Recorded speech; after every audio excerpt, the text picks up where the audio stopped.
Dan untuk membahas lebih lanjut lagi terkait dengan vonis 10 tahun untuk Nadiem Makarim dalam kasus Chromebook di Kemendikbudristek, sudah hadir para narasumber bersama saya kali ini di studio Semesta B Universe. Ada kuasa hukum Nadiem, Dodi S. Abdul Qadir, kemudian anggota Komisi Kejaksaan periode 2010 hingga 2015, Kamil Love Sagala, dan pengamat hukum dari Universitas Bung Karno, Hudi Yusuf. Halo Bapak-Bapak, apa kabar?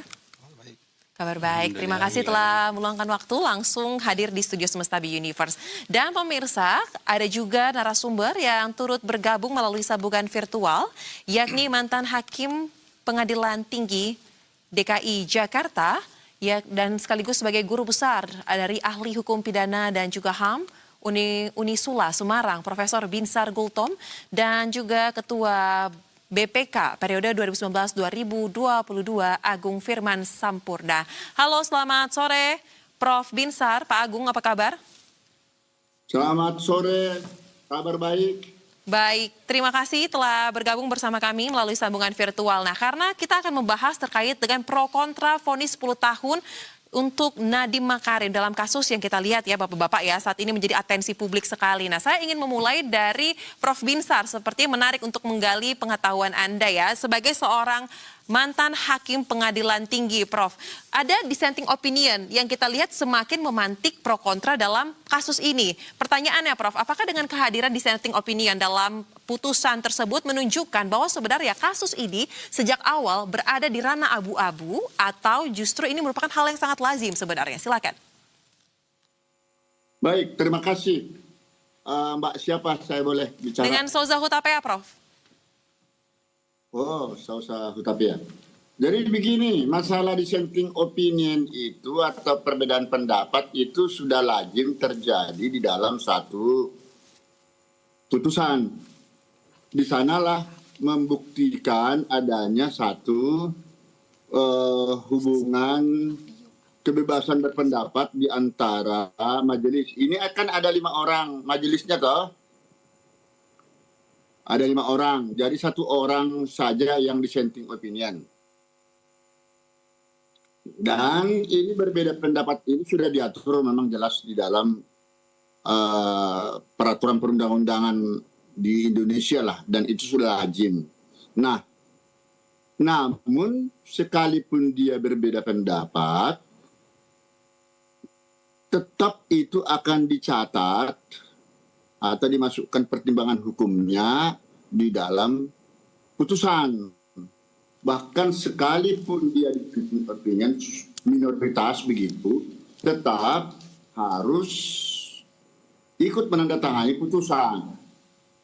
Ya, jadi perlu diketahui, ini kan kalau tidak salah setelah saya baca tadi putusan tersebut, itu kan surat dakwaan jaksa sebenarnya menuntutnya menggunakan pasal 2 Undang-Undang Tipikor. Akan tetapi hakim mencari yang lebih tepat,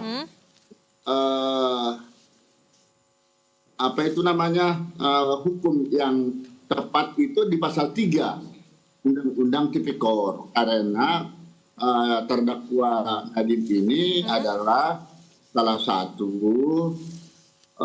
katakan pejabat negara atau menteri pendidikan dan kebudayaan.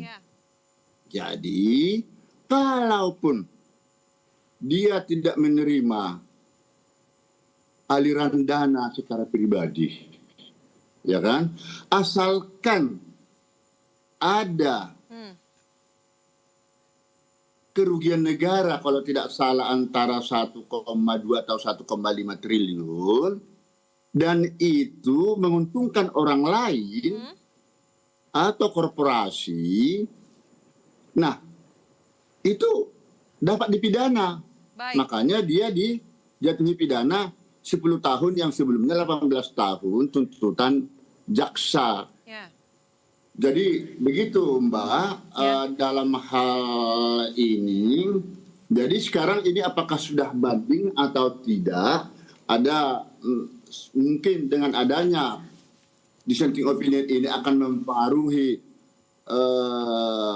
atau akan terpengaruh majelis hakim banding untuk memutus perkara ini, tidak. Yang jelas setiap hakim nanti akan membaca kembali pertimbangan-pertimbangan hukum dari kedua pihak ini, termasuk jaksa, ya, kemudian termasuk terutama itu hukuman yang dijatuhkan atau pendapat yang dijatuhkan oleh hakim yang minoritas tadi. Apakah itu memang masuk di akal? Katakan Pak Nadiem dalam hal ini tidak menyalahgunakan kewenangan dalam jabatannya sebagai menteri. Akan tetapi ini masalahnya ada kerugian negara. Kerugian negara tidak harus dia sendiri menerimanya. Baik, kita akan masuk terkait dengan konteks kerugian negara yang disebut ada dalam peristiwa ini ya. Tapi secara garis besar dissenting opinion ini merupakan hal yang wajar, hal yang lazim karena juga dasar hukumnya memungkinkan ya. Dan untuk kasus ini unsur pidananya dalam pasal 3 ya Undang-Undang Tipikor ini sudah terpenuhi ya. Kalau berdasarkan perspektif yang dibagikan oleh Prof. Binsar kurang lebih seperti itu. Nah, saya akan masuk meminta tanggapan dari Pak Dodi selaku kuasa hukum ya. Apalagi kan kita lihat sebenarnya ini juga secara hukuman lebih ringan. Tetapi mungkin ada pandangan lain dengan dissenting opinion yang sudah disampaikan oleh pihak hakim tersebut. Tapi Bapak-Bapak tahan dulu karena kita akan lanjutkan usai kumandang azan maghrib yang satu ini.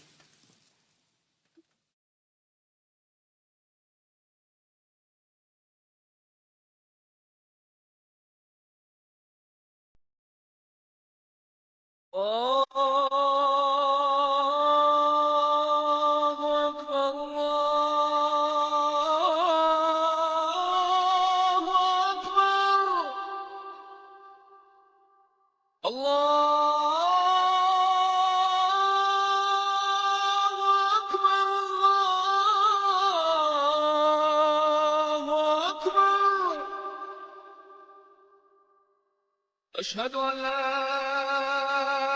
إله إلا الله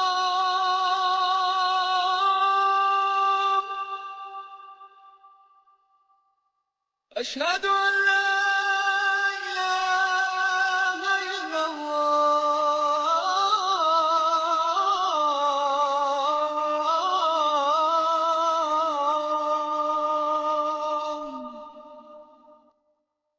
أشهد أن محمدا رسول الله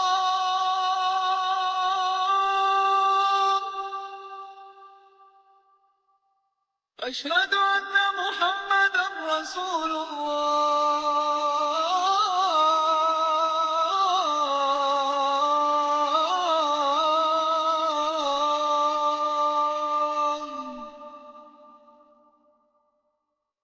حي على الصلاة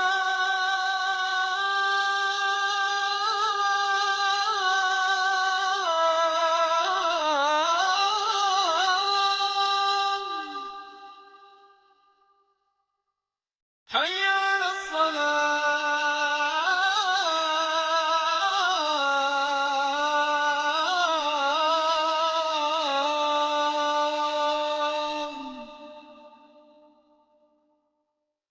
حي على الفلاح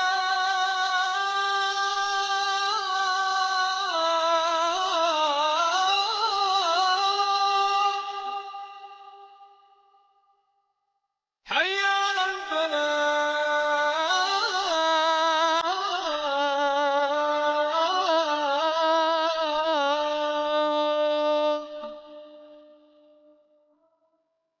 الله أكبر الله أكبر لا إله إلا الله.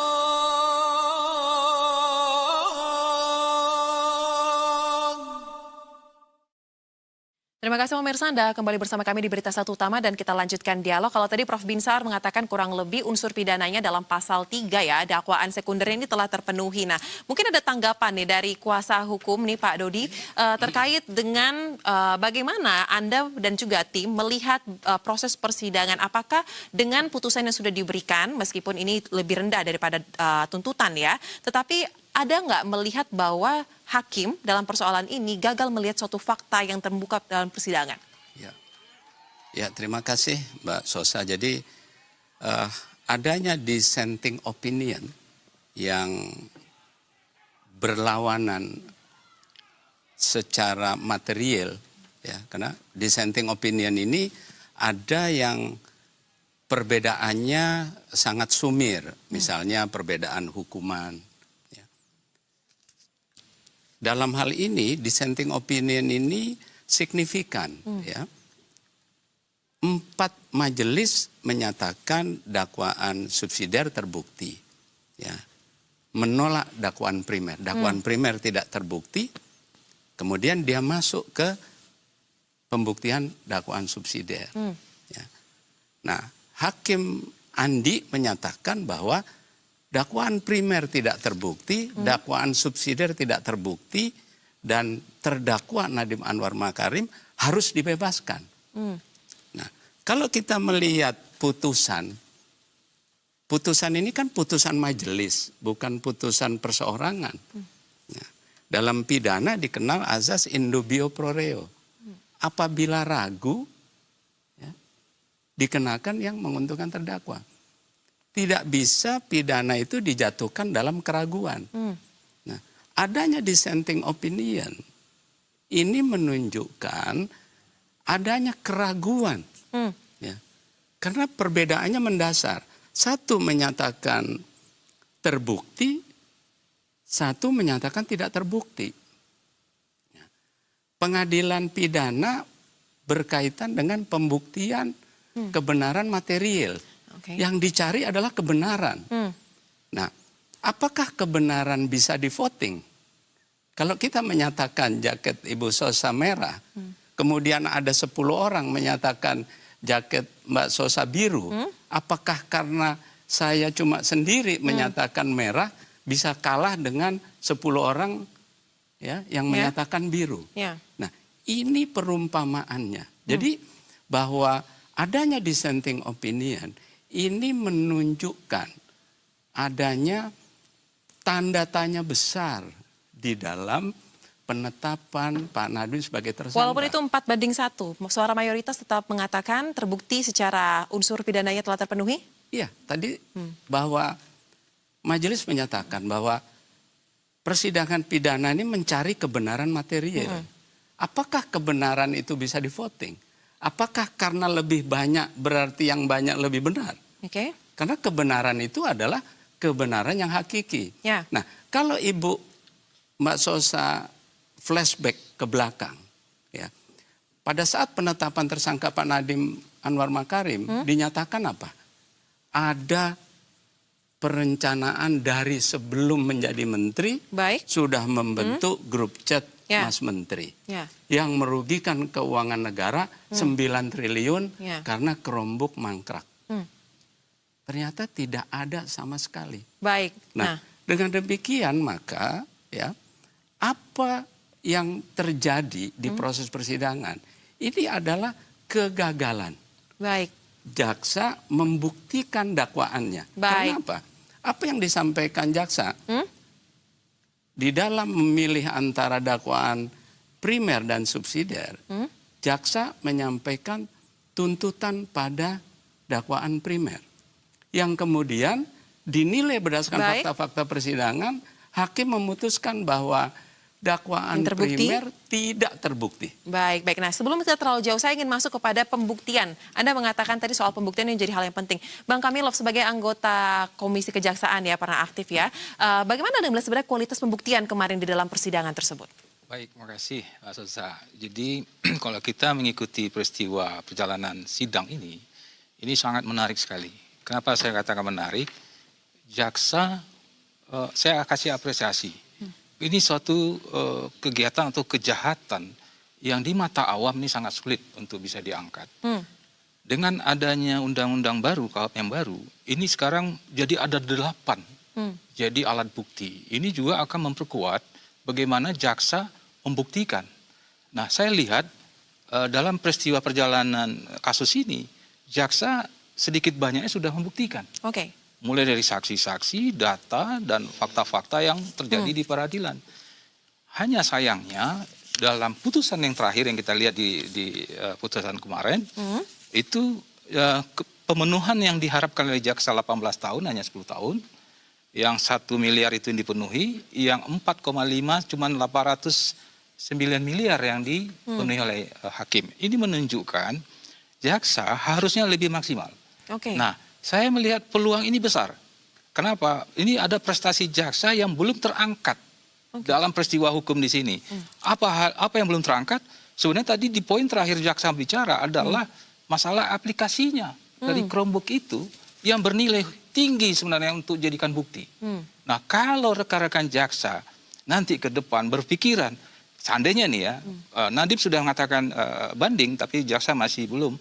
Ini peluang jaksa untuk mengangkatnya. Jadi nanti akan terbukti yang primer tadi. Saya khawatir nih, saya mau titip dengan grup kawan-kawan Nadiem, hati-hati.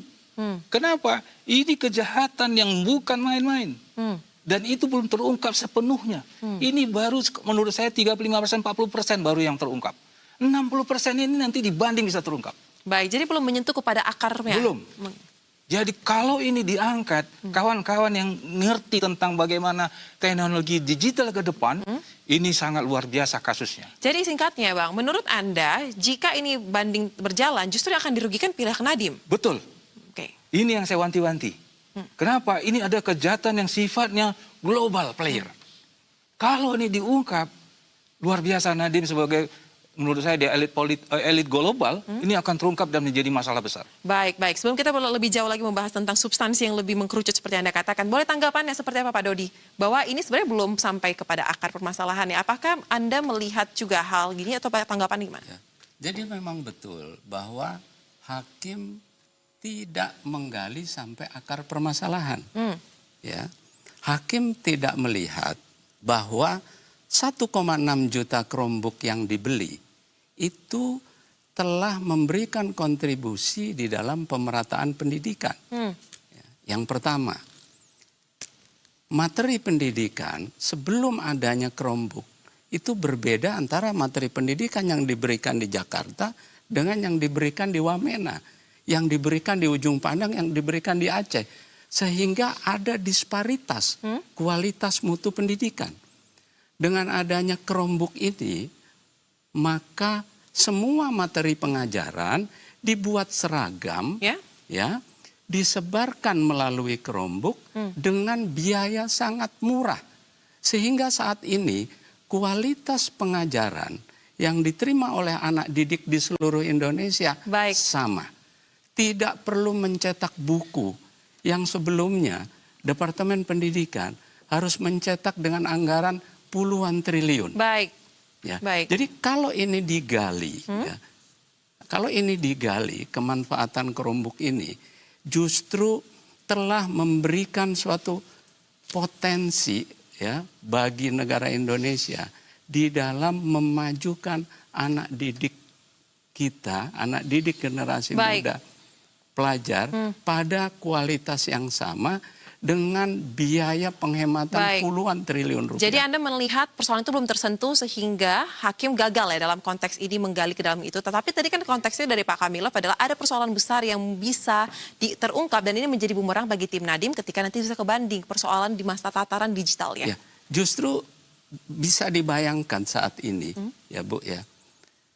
1,6 juta Chromebook yang dibeli 5 tahun yang lalu masih berfungsi setelah lebih dari 5 tahun. Apakah itu tidak menunjukkan pembuktian bahwa pengadaan Chromebook itu telah mengatasi proses belajar mengajar? Ibu hitung berapa pelatihan guru yang dulu harus dilakukan secara desentralisasi. Berapa biaya I.O., berapa biaya transport. Sekarang pelatihan guru dilakukan melalui Chromebook. Tidak ada keluar biaya. Nah, sehingga makanya tadi bahwa hakim tidak mau menggali. Bukti-bukti itu sudah ada. Ya, tetapi ini tidak digali. Sehingga tidak terungkap bahwa apa yang diadakan, ya, pengadaan Chromebook ini justru telah memberikan benefit Ya. yang sangat besar bagi pendidikan di Indonesia. Baik, saya akan masuk terkait dengan benefit ya. Pak Agung, Anda kan juga ikut ya bersaksi di dalam persidangan. Nah, di sini tadi kita sudah membahas ada kerugian negara, tetapi tadi Pak Dodi bersikeras juga mengatakan, menegaskan bahwa benefit juga didapatkan dari persoalan ini. Nah, pertanyaan saya Pak Agung, apakah memang dalam suatu prosedur untuk mengaudit kebijakan yang menimbulkan kerugian negara, telah terbukti ada kecacatankah dalam prosedur yang dilakukan untuk kasus ini atau bagaimana sebenarnya prosedur? Silakan. Pertama saya harus bilang dulu, jangan bicara ada kerugian negara itu nggak ada. Dan ini bukan kasus yang luar biasa, ini kasus biasa-biasa aja. Ini kasus pengadaan barang kok cuman. Nggak ada yang hebat-hebatnya. Pertama saya ingin, karena ini kan ditonton ya, artinya publik juga harus tahu. Kerugian negara itu didefinisikan cuma di 2 undang-undang. 1 2004 tentang perbendaharaan negara, 15 2006 tentang Badan Pemeriksa Keuangan. Didefinisikan di pasal 1 angka 22. Kerugian negara adalah kekurangan uang, surat berharga, barang yang nyata, dan pasti jumlahnya akibat perbuatan melawan hukum yang lalai atau sengaja. Jadi kalau ada kerugian negara, enggak harus pidana. Kerugian negara itu bisa berarti perdata, bisa berarti administrasi negara, bisa juga pidana. Nah, polanya kurang lebih seperti itu. Kemudian yang kedua, dalam konteks pembuktian, kan sebenarnya kalau kasus korupsi yang bukan OTT, itu kan ada 3 unsur tuh. 1 adalah mereka harus punya wewenang, ada pihak yang memiliki wewenang. Ini gampangnya kita sebut sebagai state actors. Kemudian yang kedua, ada perbuatan melawan hukum. Kemudian yang ketiga, ada kerugian negara. Nah, kerugian negara ini merupakan sesuatu yang sangat penting, dan oleh karena itu perlu dibuat perhitungan ini menggunakan Baik, Pak Agung. pemeriksaan investigasi dalam rangka perhitungan kerugian negara. Yang terdengar, apakah terdengar? Baik. Tadi sempat terputus. Baik, silakan lanjutkan. Perhitungan kerugian negara. Nah, dari yang kita lihat, dari bukti utama, yaitu LHA kerugian negara, ada hal-hal penting nih yang harus dikumpulkan. Biasanya saya bicara kerugiannya dulu dan metode, ya. Tapi saya pikir kita semua sudah sama-sama tahu bahwasanya pada saat itu harga laptop yang dijual di bawah harga pasar. Ya. Oke, ya kan? Jadi ini udah jelas, dan kemudian diakui juga oleh auditor BPKP-nya. Saya akan bicara hal yang perbuatan dulu nih, karena itu juga harusnya diungkap di dalam laporan hasil audit kerugian negara. Karena apa? Karena kalau kita bicaranya adalah kebijakan memilih Chromebook, sedangkan kerugian negara dihitung berdasarkan dugaan terjadinya pemahalan harga, kan dugaannya pemahalan harga nih. Nah, LHA kerugian negara itu harus mengungkap secara rinci pihak-pihak mana yang kemudian melakukan pemahalan harga. Nah, mekanisme pemahalan harga tersebut terjadi, dan bagaimana peran Nadiem yang dalam hal ini sebagai Menteri Pendidikan dan Kebudayaan terkait dengan tuduhan adanya pemahalan harga tersebut. Nah, LHA-nya kan tidak menjelaskan itu, Mbak. Baik, jadi tidak terungkap ya Pak berdasarkan dokumen yang ada ya. LHA itu tidak ada. Dan kemudian jangan lupa, nah ini ini karena pendek ya, saya langsung aja. Saya selalu menyampaikan aspek kausalitas ya. Dalam hukum itu kan ada gium yang menyatakan causa proxima non remota spectator. Hukum hanya memperhatikan sebab yang sifatnya langsung, proximate cause ya. Dan ini penting ini, karena ada perbuatan, ada kerugian, dan ada hubungan kausalitas. Berapa kerugian yang dituduhkan dan apa penyebabnya? Perbuatan melawan hukum apa yang menyebabkan pemahalan harga tersebut terjadi? Baik. Nah, ini tidak pernah terjadi, tidak pernah dibuktikan. Ini kita bicara yang ini dulu, kita nggak usah bicara yang lain-lain. Baik. Ini kasus yang sangat simpel.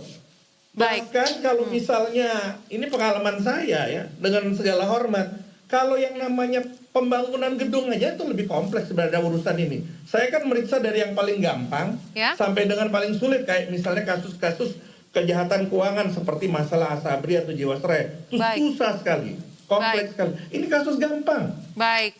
Dan kemudian dari yang disajikan di pengadilan, ini saya mohon maaf, ini saya kritik saja ya. kan ada yang kita sebut dengan due process of law.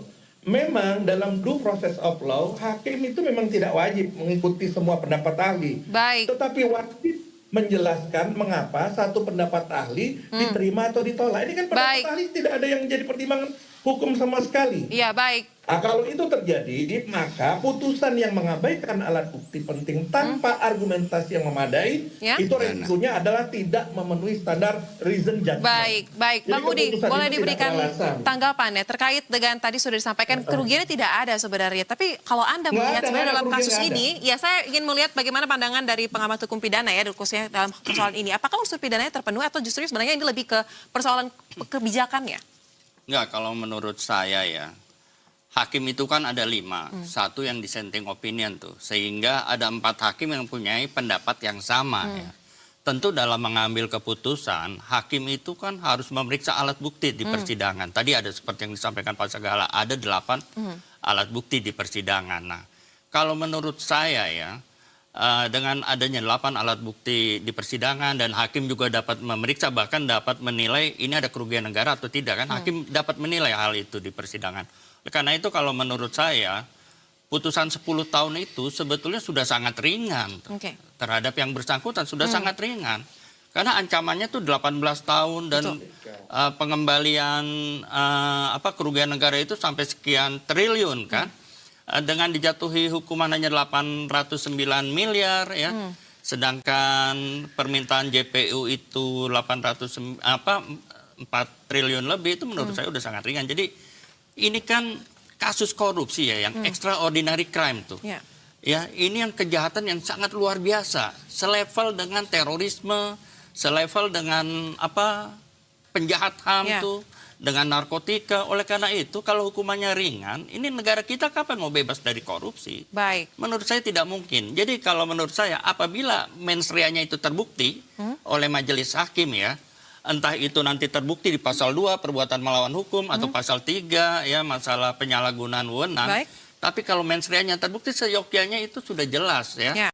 Hukumannya itu harus berat. Ya. Jangan ada hukuman yang bersifat ringan, apalagi kerugian negara itu sampai triliunan. Ini Baik. yang buat saya, makanya saya berpikir ya kepada teman-teman ini penasihat hukum dari Nadiem, coba pertimbangkan lagi. Yang saya Baik. khawatirkan nanti pada saat banding, saya sependapat dengan Pak Sagala ini, khawatir perbuatan melawan hukumnya malah terpenuhi. Ya, jadi bumerang untuk- Jadi bumerang buat mereka tuh. Seperti Baik. itu sih kalau menurut saya. Baik, semakin menarik ya untuk kita bahas terkait dengan bagaimana langkah berikutnya. Apalagi saya juga ingin masuk kepada konteks Nadiem mengatakan ada kriminalisasi terhadap Ya. dirinya ya. Tapi kita harus jeda sejenak, Bapak Ibu tetaplah bersama kami di Berita Satu.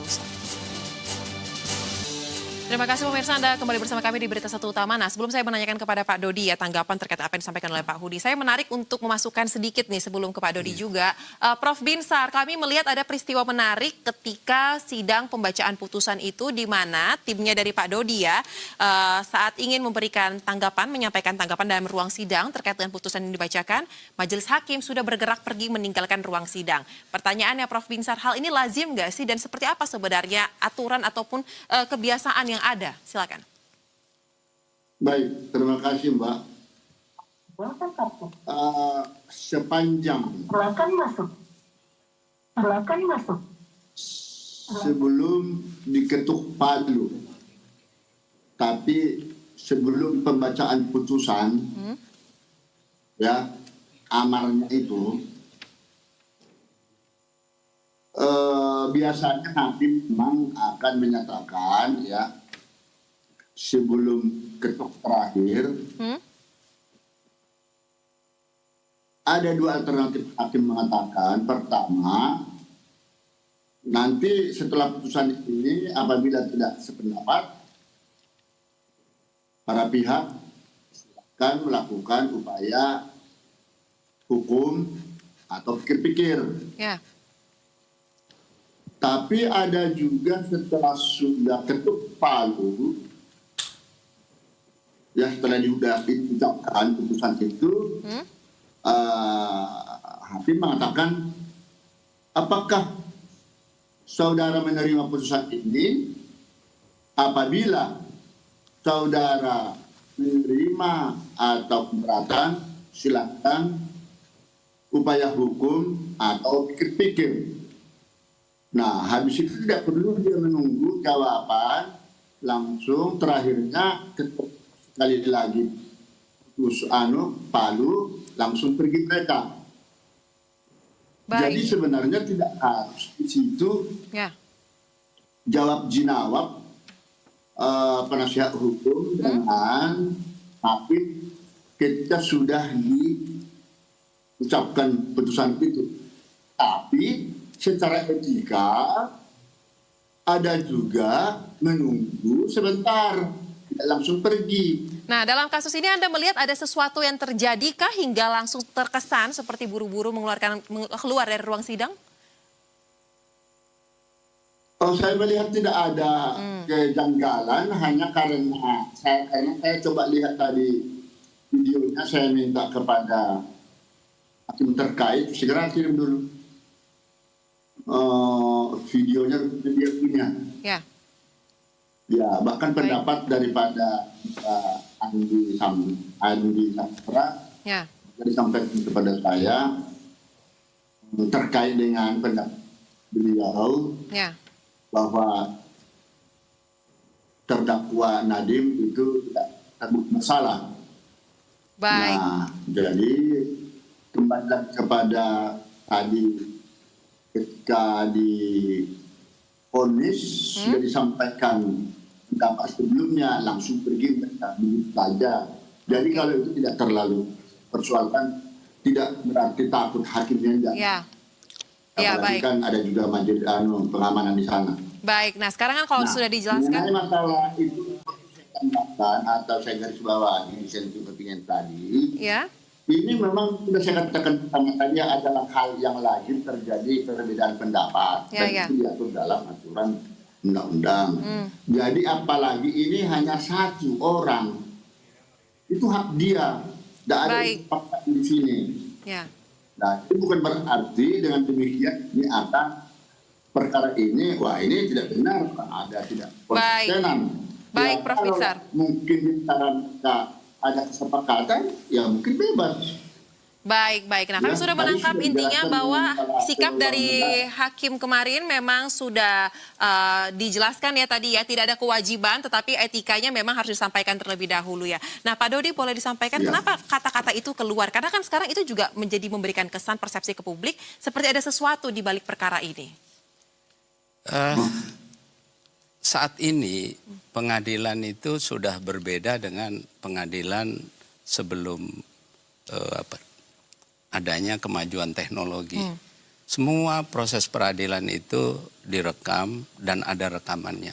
Kita bisa melihat bagaimana hakim memperhatikan jalannya persidangan, bagaimana hakim memimpin persidangan, bagaimana hakim memperlakukan saksi-saksi. Nah, kalau masalah etik tentunya yang punya kewenangan menilai etik itu adalah Komisi Yudisial. Baik. Nanti biar Komisi Yudisial yang menilai apakah dalam persidangan ini ada pelanggaran etik atau tidak. Tim kuasa hukum juga mendaftarkan persoalan ini kepada Komisi Yudisial Oh iya, tentunya. Karena rekamannya jelas. Adanya pertanyaan-pertanyaan yang menjerat, jelas. Ya, adanya perhatian yang tidak diberikan secara seimbang, kan bisa dilihat Ya. di dalam proses persidangan. Jadi masalah dalam persidangan ini ya, dalam menilai putusan, kita harus melihat apa yang dijadikan dasar pertimbangan. Bagaimana proses peradilan ini berjalan. Ya. Kenapa? Sebelum adanya undang-undang yang baru, KUHP yang baru, tidak ada aturan yang namanya penyesatan pengadilan atau obstruction of justice.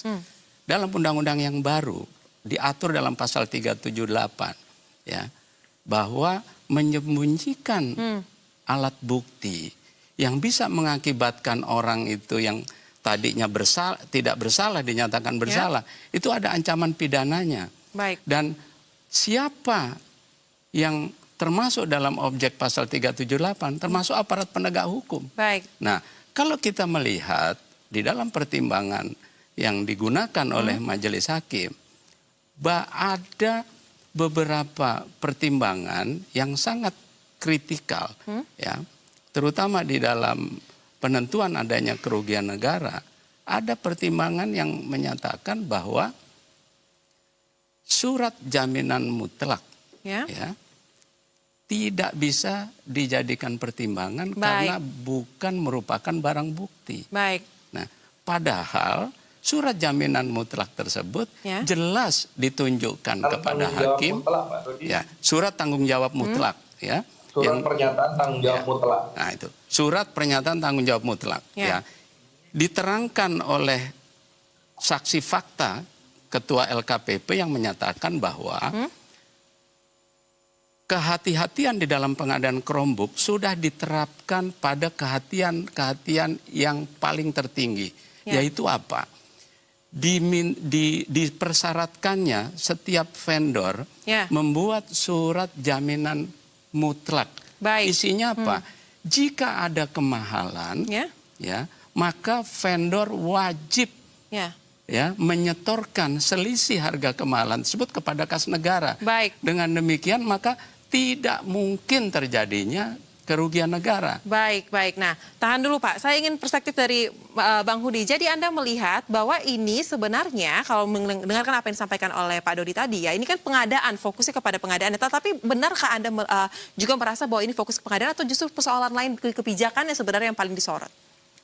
Ya, kalau menurut saya ya, bahwa kasus ini itu jelas majelis hakim itu kalau menurut saya dalam pertimbangannya itu sudah jelas sekali ya. Artinya dengan alat-alat yang bukti yang ada yang ditampilkan di dalam persidangan, majelis hakim itu memiliki kebebasan. Alat bukti mana yang digunakan oleh majelis hakim dalam membuat pertimbangan. Oleh karena itu ya, majelis hakim dapat menolak itu keterangan saksi, saksi ahli atau alat bukti yang kira-kira berkaitan atau tidak, relevan atau tidak dengan perkara. Nah, oleh karena itu dalam kasus ini, kalau saya pikir ya, majelis hakim itu sudah ya, kan kita ada apa ya namanya, majelis hakim harus menjatuhkan putusan tuh minimal kan 2 alat bukti. Betul. Jadi bukan faktor itu aja, mungkin ada alat bukti lain yang dipertimbangkan majelis hakim yang masuk ke unsur penyalahgunaan kewenangan, sehingga majelis hakim menyatakan hal ini bersalah, begitu kalau menurut pendapat saya tuh. Ya, jadi sudah sangat mendasar ya berdasarkan alat bukti yang dipegang oleh pihak majelis hakim dalam persidangan. Baik, Pak Agung ada yang ingin disampaikan, Pak Agung? Ya, jadi Anda tadi dengar ya, tadi ada yang namanya surat pernyataan tanggung jawab mutlak. Surat pertanggungjawaban mutlak ini adalah proses di LKPP, Mbak. Karena saya sudah pernah jelasin, sebelum kemudian dia dibentuk harganya, mereka dikumpulkan dulu, kemudian didapatlah satu harga diuji. Kalau misalnya harganya lebih mahal dari harga pasar, nggak bisa tayang di EPRO. Nah, itu jadi yang namanya SLR. Dijual nanti di bawah SLR. Kemudian nanti distributornya akan menjual lagi di bawah itu. Kalau kemudian terjadi pemahalan harga, sudah ada surat pernyataan tanggung jawab mutlak, mereka harus bayar. Nah, untuk menguji ada nggak nih yang namanya kemahalan harga dilakukan 2 kali audit, 2020, 2021 gitu loh. Saya tuh bingung sebenarnya kasus ini ada dari perspektif saya ya, sebagai orang yang pernah memimpin lembaga audit selama 10 tahun. Ini di mana ini kasusnya ini? Ini gambaran aja. Jadi kalau ada kerugian, ada kemahalan ya, katakan tadi, ya tinggal dibayar aja. Dan itu sudah ada aturannya, Mbak. Kalau masalah-masalah kayak gini nih, hal-hal yang seperti ini diatur dalam Undang-Undang 30 2014 tentang administrasi pemerintahan. Baik. Ini hal-hal yang seperti ini. Jadi biar kita juga lihat, masyarakat lihat secara utuh nih. Kasusnya ini kasus yang kayak apa? Ini bukan kasus yang hebat, kasusnya sebisa aja. Baik. Pengadaan barang jasa. Baik, baik. Boleh diberikan tanggapan, Bang Segar? Mungkin saya tanggapin ya ini. Ini justru bukan masalah yang sederhana. Ini sangat mahal. Karena isi laptop itu sistem yang mahal ke depannya. Ini data manusia Indonesia. Dari mulai anak SD sampai nanti dia mati, data itu dipegang oleh seseorang atau satu korporasi. Kalau ini dianggap enteng, ya kita main-main dengan negara ini.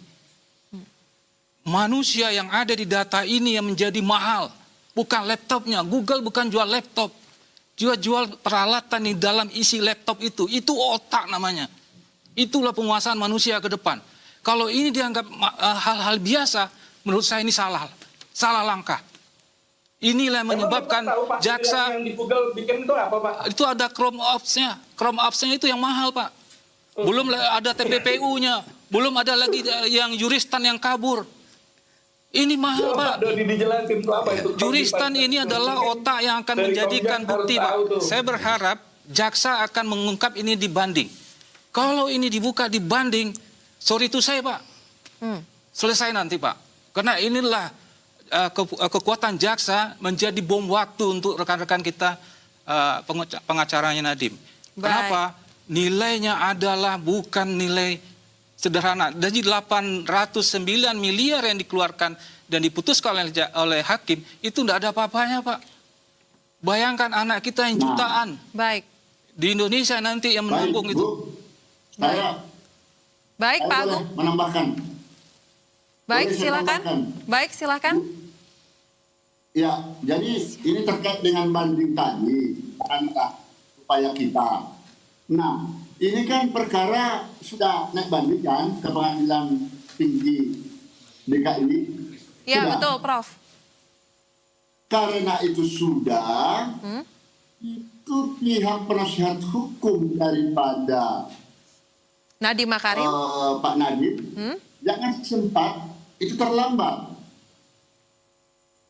Dan di sanalah jelaskan semua maksud dan tujuan apa yang kita diskusikan ini. Ya. Karena apapun putusan daripada Pengadilan Tipikor Jakarta Pusat, itulah putusannya. Tadi rekan narasumber lain tadi mengatakan mereka itu membuat putusan itu benar-benar sesuai untuk nurani masing-masing dan data hukum sudah dituangkan di dalam putusan saya ditambah saya Baik. barusan tadi dikirimkan ke yang bersangkutan. Jadi karena itulah perjuangan sekarang adalah upaya hukum banding memori bandingnya itu buatlah dan supaya bersinergi atau berlawanan kontradiksi dengan memori banding dari Pak Baik, Prof. Binsar. Baik, memang pada hari ini dari Kejaksaan Agung sudah mengatakan pendaftaran memori banding itu sudah dilakukan pada hari ini. Jadi menurut Bang Sagala, sudah pasti ini akan dikejar ya nanti ya oleh tim Kejaksaan dalam tingkat bandingnya nanti. Ya, kalau lihat peluangnya besar ya, jaksa untuk mengungkap yang lebih besar. Artinya bukti-bukti di banding ini akan keluar semua. Nah, jaksa saya yakin dengan ada DPO juristan itu juga bom waktu. Bom waktunya bukan satu, juristan dan juga tadi data manusia yang ditanggung, yang disimpan oleh Google. Ini data mahal, bukan data hari ini, ini data seumur hidup. Bagaimana pola anak-anak kita nanti, itu akan disetting oleh kelompok-kelompok pemegang data ini. Ini yang disebut uang, money yang akan depan, yang mempunyai nilai uang yang besar ke depan. Nah, inilah potensi yang sangat besar nanti didapatkan oleh Google. Baik, jadi menarik untuk kita melihat bagaimana nanti strategi pembuktian akan dilakukan oleh masing-masing pihak di tingkat banding, sekaligus implikasi dari putusan ini terhadap kasus-kasus serupa ke depannya. Tapi kita lanjutkan Bapak-Bapak, usai jeda yang satu ini, tetaplah di Berita Satu Utama.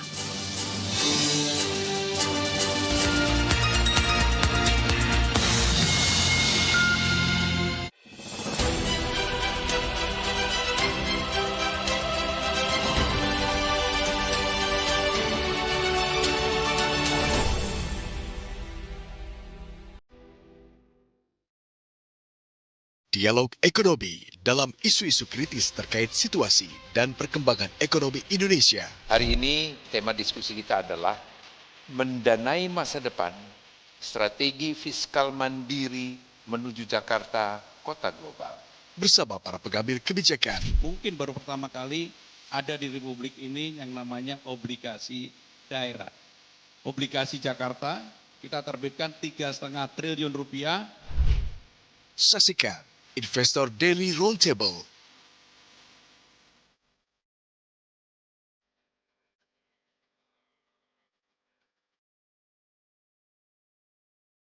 Hanya di BTV dan Berita Satu. Bersatu menginspirasi.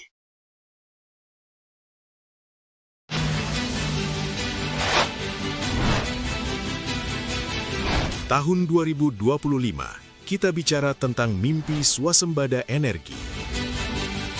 Tahun 2026, saatnya kita bicara tentang kekuatan posisi kita. Dunia menghadapi defisit mineral kritis. Dan Indonesia memegang kuncinya. Infrastruktur energi yang menopang industrialisasi. Transisi energi yang realistis. Posisi tawar global yang tak tergantikan. Energi tangguh, mineral kuat.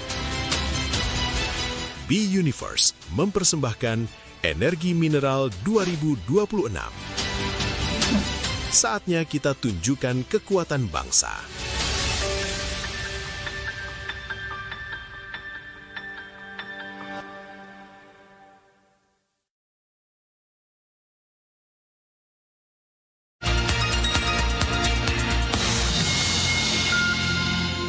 Terima kasih pemirsa, Anda kembali bersama kami di Berita Satu Utama, dan kini kita akan masuk kepada bagaimana upaya hukum lanjutannya ya, banding ya, dari pihak Nadiem sudah mengatakan banding dan juga dari pihak Jaksa Penuntut Umum juga sudah mendaftarkan memori bandingnya pada hari ini.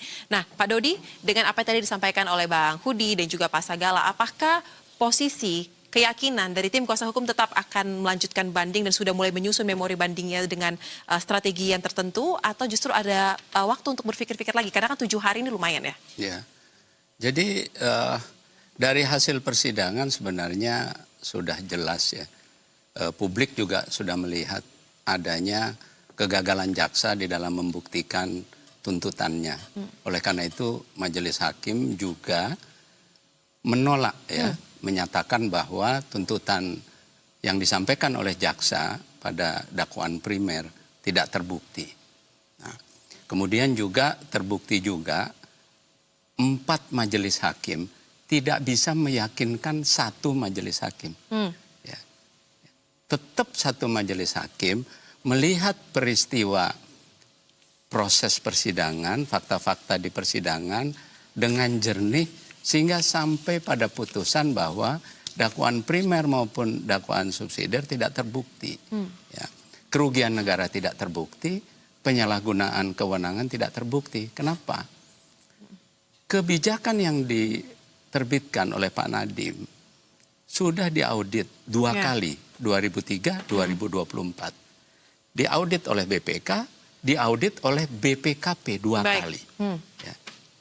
Nah, dengan demikian semua proses kebijakan dengan audit dengan tujuan tertentu, hasil auditnya menyatakan kebijakan sudah benar, tidak ada pelanggaran prosedur, tidak ada kemahalan, dan semua sudah bermanfaat. Ya, sehingga secara terang benderang putusan ini telah menggoncangkan, telah menggoncangkan bukan hanya Indonesia yang ditunjukkan dengan penurunan indeks. Jadi hari itu setelah putusan Nadiem, indeks turun 3% lebih. Ya. Dan kemudian langsung New York Times di dalam halaman utama mempertanyakan bagaimana kualitas pengadilan di Indonesia. Bagaimana kualitas penegakan hukum di Indonesia. Bagaimana hakim di dalam mempertimbangkan putusan bisa meniadakan alat bukti dan bisa menggunakan alat bukti yang tidak sesuai dengan apa yang diucapkan. Salah satu contoh. Ya, dalam pertimbangannya majelis menyatakan kita dengar Pak Dodi dulu sedikit lagi boleh? Dalam pertimbangannya majelis menyatakan seperti ini. Majelis menyatakan dalam pertimbangannya bahwa auditor BPKP di dalam keterangannya telah menyatakan bahwa audit BPKP dilakukan secara menyeluruh, bukan dengan sampling. Padahal di dalam keterangan yang bersangkutan, dalam keterangan ahli BPKP dalam sidang, kami ada rekamannya, menyatakan bahwa audit diambil melalui sampling. Jadi ini menjadi titik krusial ya yang satu.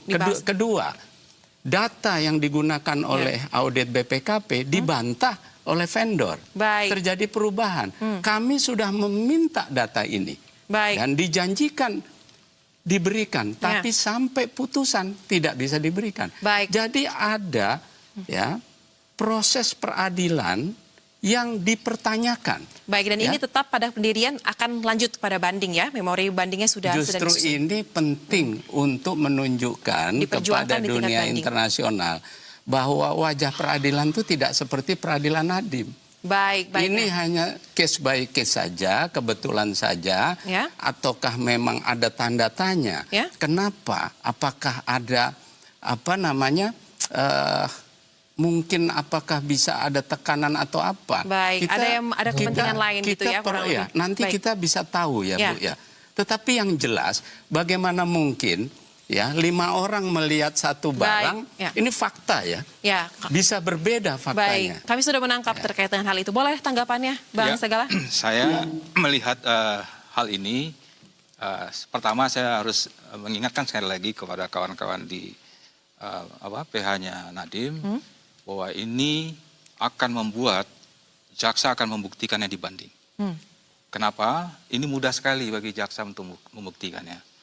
Kenapa saya mengatakan demikian? Majelis hakim itu sudah menyimpan data yang namanya juristan. Ya. Itu tidak diungkap. Kita mengabaikan juristan, padahal di sini adalah otak yang sebenarnya. Nah, juristan ini DPO, besok ketangkap, nggak tahu bagaimana bandingnya ke depan. Itu satu. Semua ada Baik. rekamannya. Kedua, dengan tadi yang Chromebook yang ada apps-nya di situ, yang ada otaknya di situ, kalau itu diungkap oleh jaksa, kerugian yang lebih besar, saya khawatir. Bukan 10 tahun, naik itu nanti putusan. Dan Baik. memang nggak ada Baik. tapi nggak pernah terungkap di Ya, persidangan. itu akan kita lihat di banding Dan nanti ya. mengenai juristan, apa yang dijadikan dasar pertimbangan, Ya. itu semua tidak terbukti di persidangan. Baik. Dikatakan juristan memimpin rapat. Di dalam rekaman semua saksi menyatakan juristan tidak memimpin rapat. Dibilang Baik, nah, ini akan juristan menarik nih, mengarahkan, bagaimana pembuktiannya. yang mengarahkan adalah orang lain, Direktur Paul Dutchman. Ada rekamannya. Baik. Zaman sekarang peradilan direkam sehingga nanti ya di dalam banding bisa diperlihatkan. Baik. Baik, kita akan lihat. Nah, Fakta-fakta bagaimana nih? itu. Menarik nih, Bang. Kita melihat sedikit lagi sudah akan masuk dalam tingkat banding. Nah, apa yang menurut Anda menjadi poin menarik dari masing-masing pihak untuk bisa membuktikan posisinya dalam hal ini? Jadi bahwa ya kalau menurut saya, walaupun tadi ada laporan dari BPKP atau BPK ya, hakim dapat menilai sendiri tuh ya masalah kerugian negara di situ. Jadi tidak bisa itu hanya serta-merta hanya alat itu yang digunakan ya. Terus selanjutnya adalah bahwa dengan tadi 4 ya berbanding 1, saya yakin bukan jangan 1 dijadikan 4 nih, ya 4 tidak bisa meyakinkan 1 gitu kan, tidak bisa dianalogikan seperti itu ya 4 lebih berpikir lebih besar, lebih berpikir itu daripada 1. Jadi sehingga kalau menurut saya ya dengan adanya banding ini kan judek fakti nih akan mengungkap fakta-fakta yang ada di persidangan ya. Dan saya yakin hakim itu dalam mengambil keputusan dia pasti dengan dengan melihat alat bukti yang ada. Alat bukti itu hanya tidak 1 yang muncul di persidangan, itu banyak. Jadi dalam mengambil putusan hakim kan hanya memerlukan 2 alat bukti dan selanjutnya adalah keyakinan hakim tuh yang dijamin oleh undang-undang.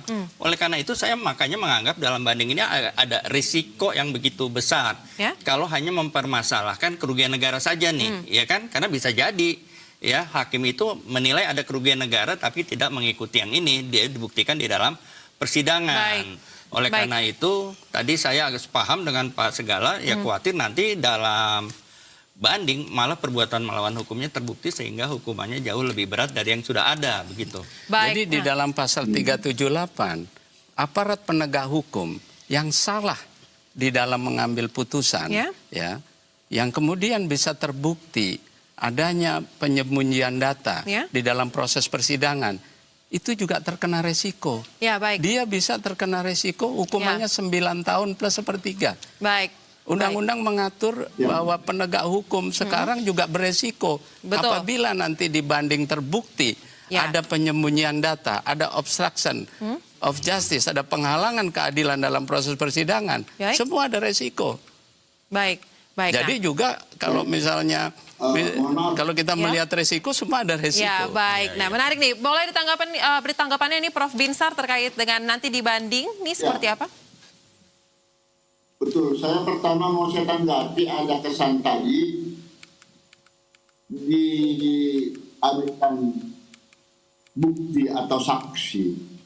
Kalau itu dapat dibuktikan dan memang ada rekaman video, disinilah kesempatan nasihat hukum terkait melaporkan hal ini ke Badan Pengawasan Mahkamah Agung yang menyangkut teknis perkara. Kalau ke komisi judisial hanya terusan saja. Ya, tetapi yang berwenang untuk memeriksa teknis perkara itu adalah Mahkamah Agung. Terlebih sekarang sudah dihapuskan ayat 280%. Jadi kalau masih ada hak yang neko-neko macam-macam, itu akan disikat hantu.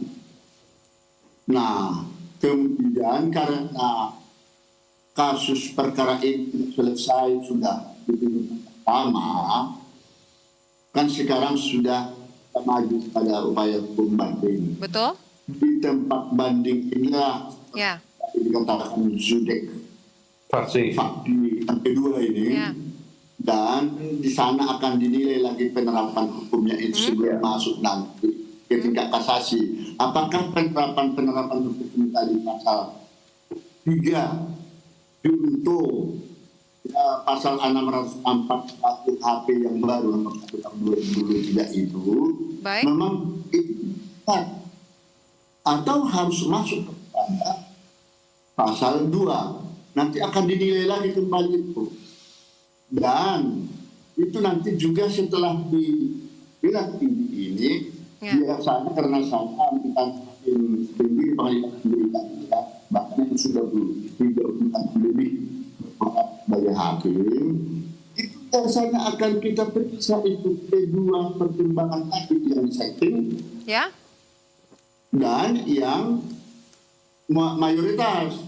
Baik. Apakah memang ini benar-benar layak dilakukan atau tidak? Tapi ada tadi alternatif sampai dengan kekhawatiran bisa juga ini hukumannya jadi lebih tinggi perbuatan melawan. Betul. Ada muncul dana. Jadi 10 tahun ini diketimbangkan 16 tahun sudah termasuk di bawah. Baik. Ancaman tuntutan jaksa tadi. Sebenarnya ini sudah luar biasa menariknya ini. Akan tetapi dalam pihak daripada si terdakwa untuk banding. Namun yang pasti dengan adanya uang pengganti uang pengganti 809 miliar. 09 miliar. Dan subsidi apabila tidak mampu membayarnya akan ditambah dengan dana tambahan 5 tahun lagi. Baik, itu aja sudah. Inilah sekarang upaya daripada tim. Terdakwa, bagaimana untuk bisa mempenting ini jangan sampai tingkat lebih tajam. Ya, itu menjadi PR dari masing-masing pihak untuk membuktikannya nanti ya dalam memori banding yang akan didaftarkan. Baik, nah saya ingin itu aja ini tidak akan cukup. Maaf sedikit lagi Mbak Yu. Dan itu tidak cukup nanti di pengadilan tinggi. Pasti ini kasasi berdasarkan 38. Baik, masih ada upaya hukum yang bisa dilakukan lagi ya? Iya, akan dilakukan ini nanti benar-benarlah di sana Mahkamah Agung akan menilai sebagai juris. Penerapan hukum itu memang tepat seperti itu kan tidak? Baik. Ya, jadi udah jelas. Diharapkan memang kalau sudah tepat seperti itu, hakim MA tidak akan merubah lagi pertimbangan hukum itu.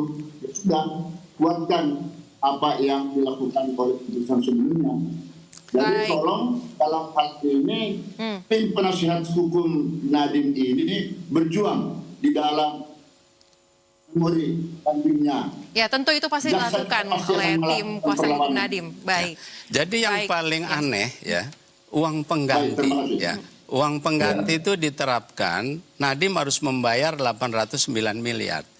Undang-undang mengenai uang pengganti jelas menyatakan pasal 18 ditetapkan uang pengganti ya kepada terdakwa apabila sejumlah uang yang diterima dari hasil kejahatan korupsi.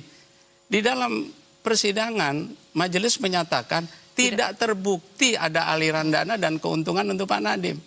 Lalu bagaimana? Dari mana angka 809 miliar itu? Itu aja sudah jelas menabrak. Ya. Itu pasti akan dibahas lebih detail lagi nanti ya. Jadi ini contoh-contoh supaya publik mengetahui nanti, bahwa ada kekeliruan yang sangat mendasar.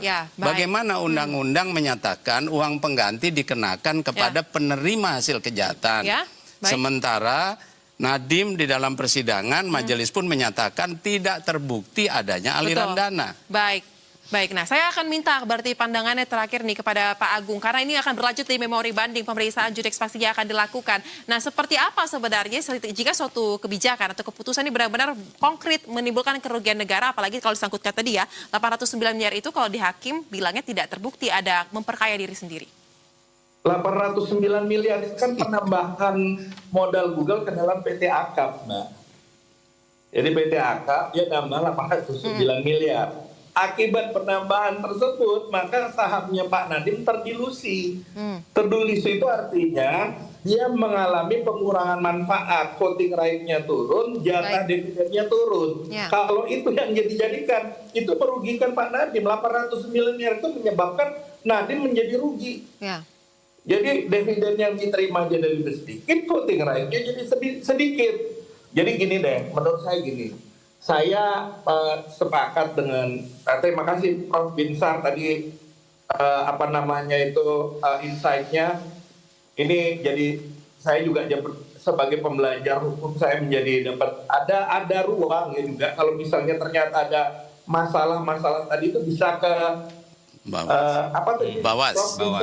Pengawas. Ya. Jadi bukan hanya hal-hal yang terkait dengan masalah komisi, tapi ada hal-hal yang bisa kita lanjutkan juga. Jadi saya pikir ini sesuatu yang baik sekali. Tapi satu hal, kalau kita bicara kerugian negara ini kan terkait dengan kompetensi Mbak Zosa. Ya, jadi kita bukan masalah soal yakin dan tidak yakin saja. Nggak ada istilah yakin dan tidak yakin. Yakin itu kan ada dasarnya. Ada ilmunya. Hitung kerugian negara kan pakai ilmu. Itu kan ada ilmunya. Auditor tuh punya ilmunya gitu loh. Nah dari situ akan dilihat apakah kemudian prosedur dalam menerapkan pengetahuan dan kompetensi tersebut sudah sesuai dengan ketentuan perundang-undangan. Saya pikir hal-hal yang seperti ini akan menjadi bagian penting yang juga perlu nanti dikemukakan pada saat banding. Saya kira itu aja, Pak. Baik. Terakhir singkat saja tanggapannya, Bang Sagala. Saya hanya mengingatkan bahwa ini sudah menjadi kejahatan yang internasional sebenarnya. Karena terkait dengan Google, dan Google tadi sempat disampaikan bahwa ada terjadi goncangan keuangan di luar negeri. Jadi saya anggap penting sekali jaksa ke depan bekerja lagi dengan keras untuk mengungkap kasus real yang sebenarnya, yaitu tadi ada apps yang bernilai tinggi karena data manusia Indonesia, anak-anak kita yang akan menjadi potensi nilai yang berharga. Begitu juga dengan DPO Juristan. Nah ini adalah titik apinya nanti bagi Nadiem. Dan ini berisiko besar. Jadi saya yakin jaksa bukan jaksa sembarangan saat ini, jaksa-jaksanya orang-orang yang brilian. Dan dengan adanya kepemimpinan Jaksa Agung sekarang sudah terbukti kinerjanya sangat baik sekali. Singkat saja Bang Huda akan diberikan tanggapan terakhir. Ya, kalau menurut saya ya, majelis hakim ini kan sebagai ujung tombak nih dalam memutuskan bersalah atau tidak bersalah. Ya saya berharap ya untuk kasus-kasus korupsi ini semua mendapat hukuman yang setimpal.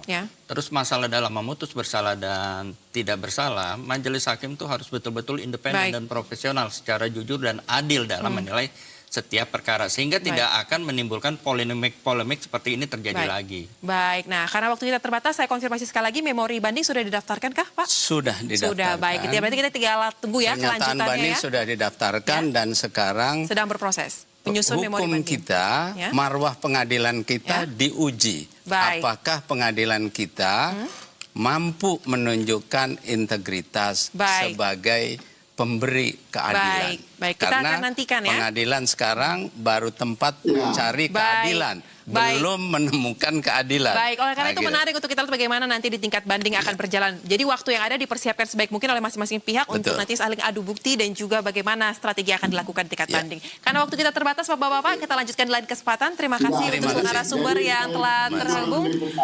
Baik.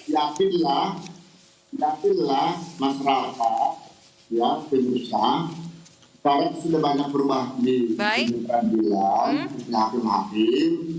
Jadi integritas sekarang sudah empat. Kalau masih ada kekhawatiran dengan hakim-hakim yang nakal, silakan dilakukan. Silakan disampaikan ya, tidak perlu takut ya. Kurang lebih kita percaya dengan sistem peradilan bisa berjalan dengan adil, transparan dan juga objektif. Terima kasih untuk seluruh narasumber yang telah hadir baik di studio ataupun di sambungan Zoom. Baik. Dan pemirsa, usai jeda kami akan kembali lagi tetap bersama kami di Berita Satu Utama. Terima kasih. Terima kasih lagi. Terima kasih. Menjatuhkan pidana kepada terdakwa oleh karena itu dengan pidana penjara selama 10 tahun dan pidana denda sejumlah 1 miliar.